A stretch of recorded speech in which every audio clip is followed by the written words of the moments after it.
une technique pour se motiver.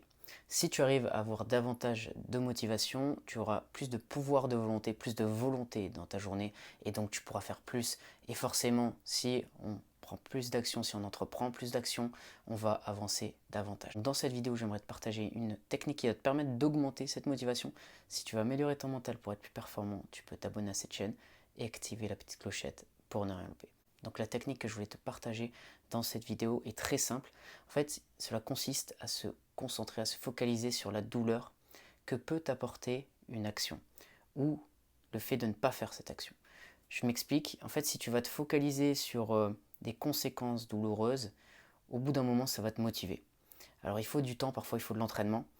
Par exemple, si tu veux perdre du poids, c'est ton objectif, et que tu vas être sur le point de manger cet aliment, cette malbouffe peut-être qui va aller à l'encontre de tes objectifs, si tu te poses la question, et ça va te permettre notamment de ressentir cette douleur, alors ça peut ne pas faire du bien, hein, mais on cherche à être motivé ici, pas forcément à toujours se sentir bien.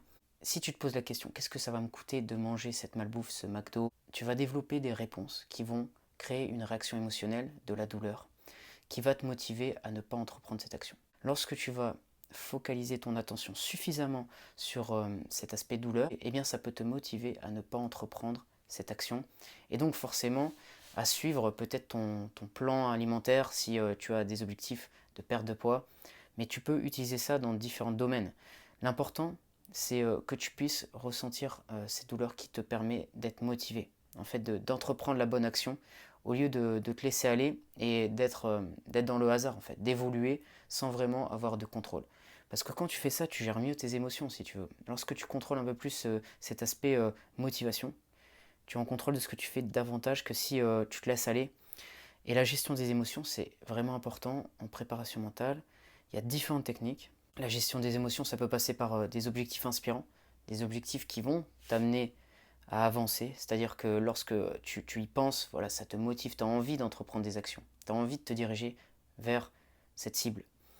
Une deuxième chose, ça peut être la prise de recul, comprendre les émotions que tu es en train de vivre et notamment ce qui te motive, comprendre ce qui se passe et à partir de là, tu vas agir peut-être plus logiquement que si tu te laisses influencer par un raisonnement qui n'est pas vraiment en accord avec la réalité. Simplement, cette prise de conscience, cette prise de recul, ça peut te servir parfois. Donc voilà ce que je voulais te partager, j'espère que ça t'a aidé. Si c'est le cas, tu peux mettre un j'aime, tu peux t'abonner à cette chaîne si tu veux d'autres contenus sur la préparation mentale. Et si tu veux faire une préparation mentale personnalisée, tu peux me contacter, il y a mon email dans la description. Je te dis à bientôt pour une prochaine vidéo.